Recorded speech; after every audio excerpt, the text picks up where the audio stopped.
Hey guys, how's it going? Today we're going to talk about multiple things that a seller can tell you that will maybe throw you off. So I'm going to give you some things that I say so that you know what to say next time you talk to a difficult seller.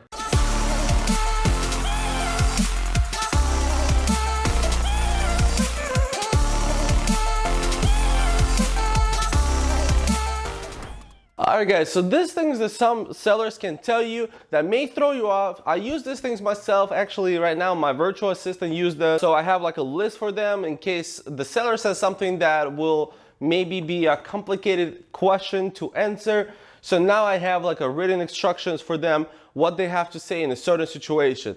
And you will see some kind of, there's certain tendency in every single answer that I give. And we're going to talk about that in a minute. It's very important to have this written because, to be honest with you, there's about 10 to 15 different things that a seller can tell you when they pick up that phone and say, hey, yes, I'm the owner of this property. This doesn't only go for cold calling, this can go also for cold texting. So I guess it really depends what type of marketing you're doing right now. You can adjust it a little bit different if you're doing cold calling or cold texting. But overall, it's pretty much the same. All right, number one, which is like one of my favorite ones because everyone, I would say probably about 50% of the people that you talk to will probably say this phrase one way or another. It's what's your offer? And this is a very complicated question. Here's why. Because you don't really know what's your offer yet. You may have an idea. But if you're calling about houses, you want to know the shape of the property, right? You don't want to just throw a price there or an offer for a property and maybe it's in a really good shape and your offer was too low. You could have offered more. Or maybe the property is in a very bad shape and you offered too much and then you have to go back and renegotiate. So your initial offer, you will never be able to be spot on, but you want to be in the ballpark of what your final offer will be. Without knowing more about your property and your situation, the offer I give will not benefit both parties. It doesn't sound like you're the type of person that wants that type of offer. Here's why this reply to this objection is good. It's because, first of all, you say that you want both parties to be happy, so you kind of try to put yourself in their shoes as well.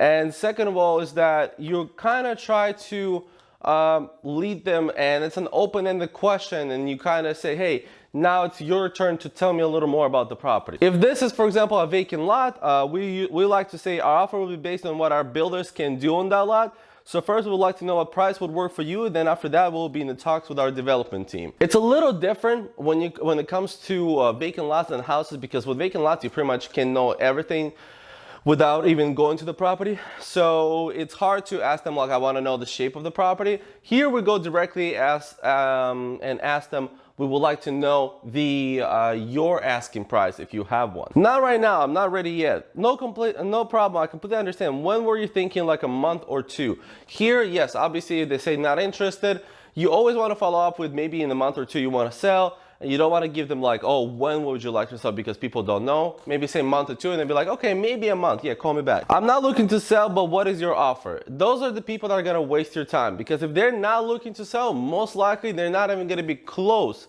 to what you want to do, well, how much you want to pay for the property. And so we say, I understand that you're not actively selling. However, is there a reason why would you want to at least hear an offer on that property?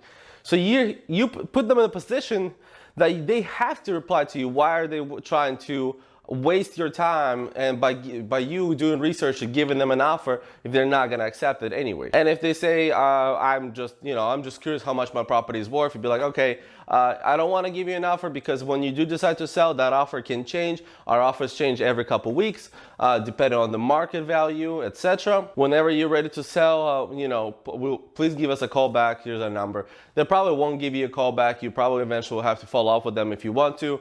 But that's just the best way to wrap up that conversation. When people say I would sell for the right price, I like that a lot because I always go, great, what's the right price for you then? Because, and then they can go like, oh, well, what is your offer? And then you go back to that first one that we had. If they say the wrong number, obviously you just go on with that. If they ask you where you're calling from, I like to say the city I'm based in.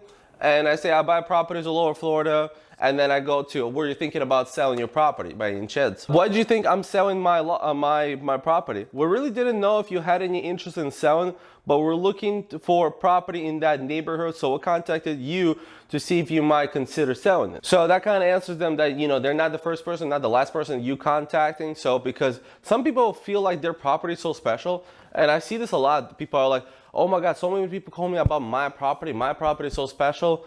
And it's not the case. You know, you can kind of tell them, hey, yes, your property's in a neighborhood that, you know, we're interested in buying, but it's not just your property we're interested in buying. We'll buy your neighbor's property. We'll buy a property down the street. It doesn't matter. We're interested in buying in that neighborhood overall. You're just going to lowball me. I see where you're coming from. However, our offer is simple. It's based on the current market and what we can actually do with the property. What price would work for you? This mostly goes for land because, again, I'm going right after what price would work for you, because that's the final point I want to get to. If this is a house, you know, you can go back to, hey, you know, based on the current market and also this the state of the property is in. So if you could tell me a little more about it, maybe I can give you a better offer based on that information. How will I know that you are legit? What I tell my virtual assistant to do is that tell them that we're a registered company in the state of Florida, or whatever state you're in.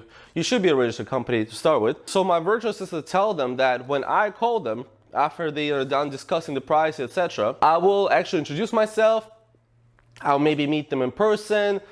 I'll give them my company name, my address, the company address, and everything like that, so they will actually know I'm a legit person that has a legit company. A lot of times this comes like later on in the process, but people ask me like, what if you're gonna scam me? What if I don't get the money? I say the money is distributed by the title companies. They're legally obligated by the law to do it correctly, so it wouldn't be a bounced check.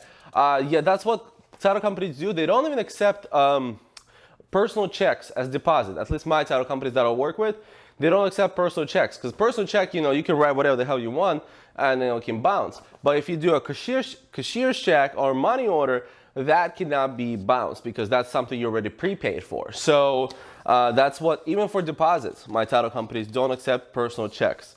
So, you know, I'm pretty confident in that what they do is correct. Where did you get my information? You'll get this one a lot. You'll get this one a lot because people are just kind of thinking that their information is so private, which is really not. I have an internet provider called whatever tracing. You know, you can do Batch because that's a very popular one.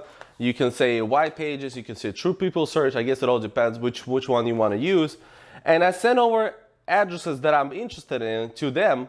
They get information from public sources and online, and sometimes they do get correct information.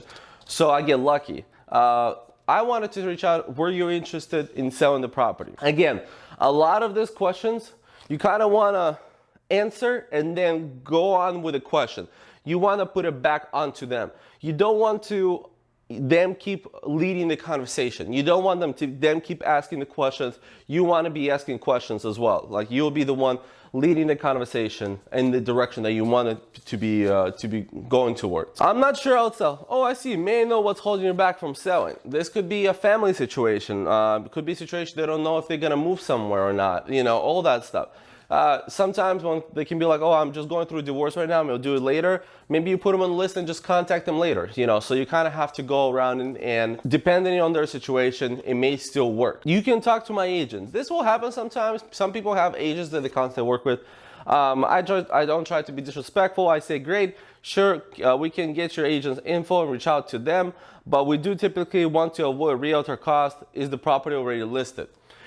This is a lot of times the case is that some people already have agents they work with and they kind of want to list through them. I suggest and I offer, say, hey, we will buy it without the agent cost, because the agent cost cuts into the seller's how much money they can make from the property, right? So I kind of try to avoid it. If it's already listed with an agent, I'm never interested in it. I'm not interested in MLS properties. There are other wholesalers that do MLS properties. I don't. So I just kind of avoid that. You won't pay my price. Well, since we don't know what your price is, we can't say that yet. So what was your price? I love that because a lot of people, let's say you receive wholesaler calls that lowball them. Sometimes they just receive, there's a lot of wholesalers that don't even know what they're doing. And they're just offering prices either too high or too low. So that sets like a unrealistic expectations that the sellers have. So it's kind of difficult sometimes to change that expectation.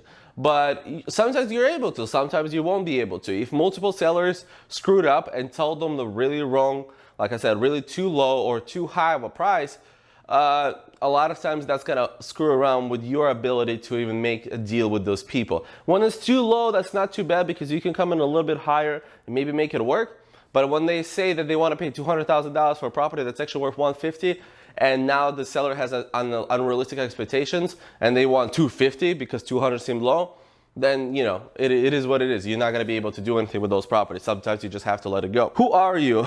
I'm working with a local real estate buyer out of Brandon, Florida. We buy houses and land, so we're developing and upgrading neighborhoods all over Florida.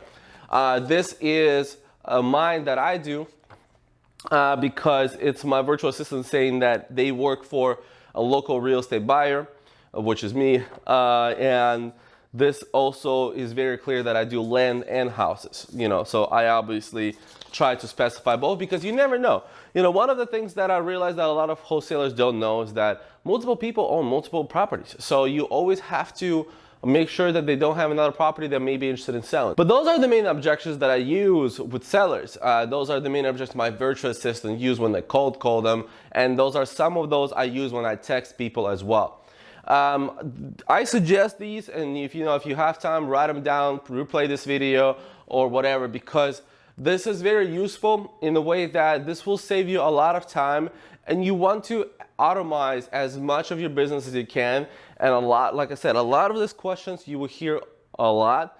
So you want to already know what you're gonna say to most of these. You don't want to sound like a robot. You don't want to have like a very great script, but you want to at least minimize the amount of work you have to do on each complicated seller. I hope you guys enjoyed the video. Please leave a like down below, comment if you have any other questions, subscribe to the channel. I really appreciate it, you guys. And as always,